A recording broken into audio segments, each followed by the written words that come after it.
Hello বন্ধুরা, সবাই কেমন আছো? আশা করছি সবাই খুব ভালো আছো। তো চলো দেখে নিই আজকে আমি কি রান্না করছি। দেখো, ধোকার মিক্স ভিজিয়ে রেখেছি, ধোকার ডালনা করব। কাঁচা টমেটো কেটে নিয়েছি, ডাল করব, আলু কেটে নিয়েছি, ওটা ডালনার, ধোকার ডালনার। দেখো, পনির বানিয়ে রেখেছি, পনির হবে আজকে, সাদা পনির করব। পোস্ত, চারমগজ, এসব কাজু বাটা দিয়ে, ফুলকপি দিয়ে পকোড়া হবে। আর এই দেখো, মটর ডাল ছোটো করে রেখেছি, এটাই কাঁচা টমেটো দিয়ে টকের ডাল করব। তো প্রথমে ধোকার মিক্সটা টানিয়ে নিচ্ছি। ধোকার মিক্সটা টানানো হয়ে গেলে ওটাকে ঠান্ডা হতে দেব। ততক্ষণে পনিরটা কেটে নিয়েছি, এদিকে ধোকাও ঠান্ডা হয়ে এসছে। এদিকে আমি শুকনো লঙ্কা আর কালো সর্ষে ফোড়ন দিয়ে ডালটাও সম্বার দিয়ে নিয়েছি। আর পনিরটাকে পোস্ত, কাজু বাদাম, চারমগজ এ সমস্ত বাটা দিয়ে পনিরটাকেও বসিয়ে দিয়েছি।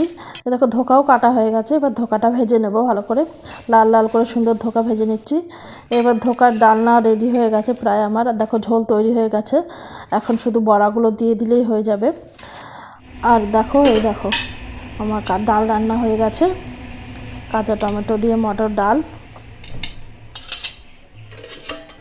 এই যে সাদা পনির,